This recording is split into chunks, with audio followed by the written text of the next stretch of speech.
a lot of, there's been, in the media everywhere that, there is a trend, you need to drop out and start a company, you want to become a Mark Zuckerberg, those sort of things, Bill Gates and those sort of things.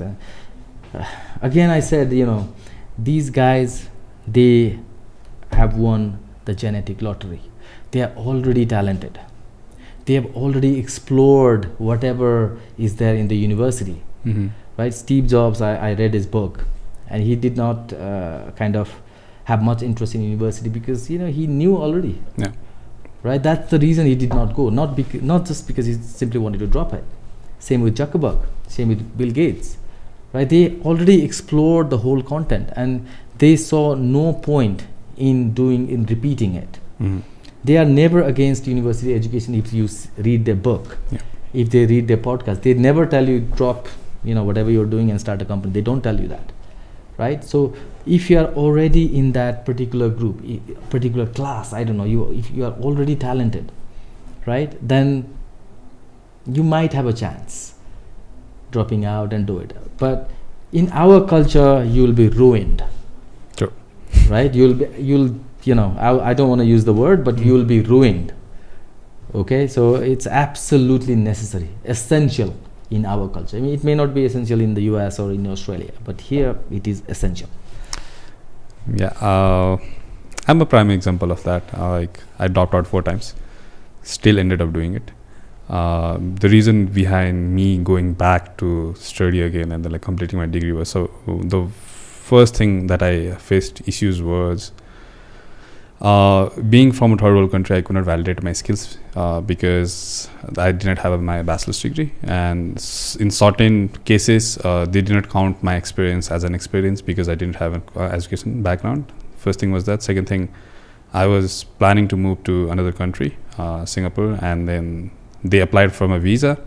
First thing that they came back with me is, you did not get a visa because you don't have a degree. Then I again got a job offer from Germany, same issue.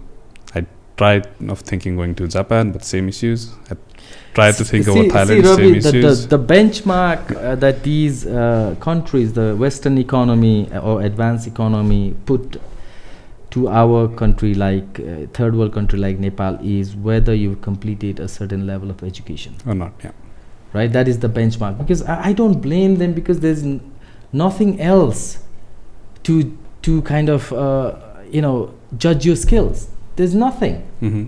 Because if you could produce all those sort of experiences from scratch. True. Right? If you have a few connections, to different organizations, you could actually produce 10 years of experience, and these people know it. Right? Even in your case, that might be genuine. Yeah. Right? But then how do these people know that you are genuine? You are a Nepali from a third world country. How do they believe it? Obviously, you must have applied in a senior level position. So for a senior level position, they don't want to take the risk. Sure. And that is the reason. So education is the benchmark for a third world country like Nepal. If you were born in the US or Australia, the situation would have been different. You would not be in this situation. Yeah. And I told you time and again that, see, when you dropped out, I advised you personally that, whatever else you do, you complete this. Yeah. Right? So because you will be judged on this.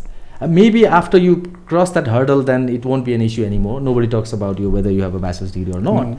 Right? But then before you do it, this is something that has to be done. There's no significance to it. There's no importance to it. But then it's a hurdle that a third world country citizen has to overcome.